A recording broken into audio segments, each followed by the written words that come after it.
You know, guys, I realize that what I'm about to talk about in this video might seem to be a little monotonous at this point, because let's face it, this very topic I have addressed a lot on my channel.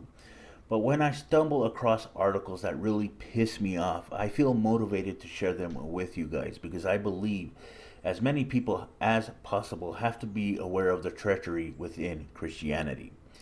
Because when it involves these rotten Christians, they really have no respect for their fellow human beings. They have no respect for humanity at all in any way, shape, or form. And they also have no respect for the laws of this land. And that is exactly why I feel motivated to do what I do when it comes to their treachery.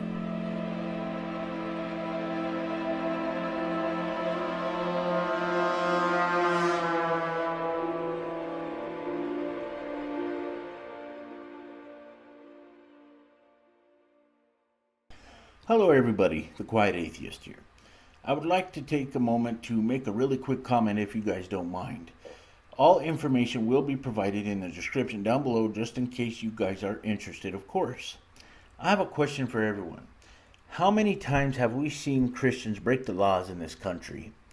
I myself think that it is pretty safe to say that they have probably broken the laws of this country more times than we can actually fucking count, to be honest.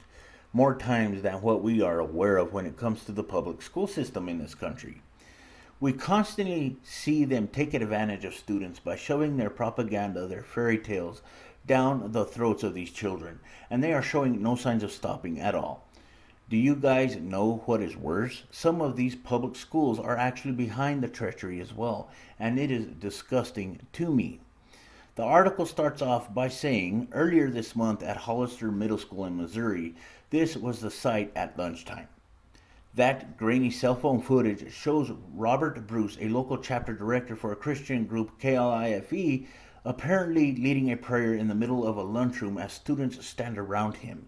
It's obviously something that administrators need to stop, and that's why the Freedom from Religion Foundation wrote a letter to the district. The letter alleges the school district gave Mr. Bruce unique access to a captive audience of students to proselytize them, and that the prayer made non Christians feel like outsiders, basically.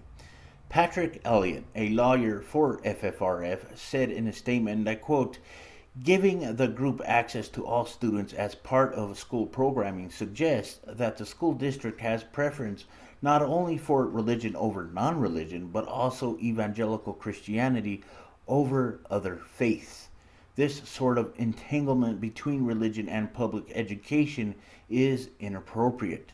End quote. So, how did Dr. Brian Wilson, the superintendent, respond? By ignoring the letter and giving Bruce a giant thumbs up.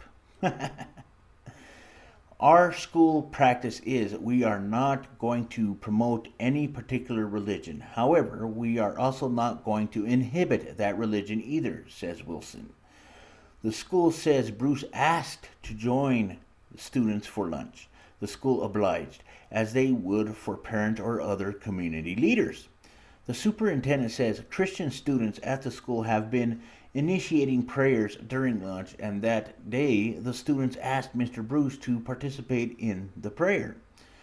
While the students are welcome to form their own prayer circles, they cannot ask an outside preacher to join them during the school day, just as they can't ask a faculty member or a coach to do the same. They cannot do it at all. It's against the law. The kids may not know the rules, but the adults sure as hell should. You know, guys, I often wonder when Christians in this country will actually have respect for the laws that were put in place. I do realize that it is probably something that will not happen because they consider their religion, their fairy tale, if you will, to be more important than anything else. That is a problem. In this particular school, there were kids that were put in an uncomfortable situation, but these religious idiots didn't care about that. They never will. These Christians have shown time and time again that they are only concerned about themselves and how many children they can actually indoctrinate. To tell you all the truth, guys, I actually hope that this school district gets sued for every penny that it actually has. Maybe after that, Christians will start learning that they cannot break the law like this. They have to understand. Christians need to realize that this fairy tale of theirs is eating away at the very fabric of human nature. Christianity is hungry for everything, and it must be stopped somehow.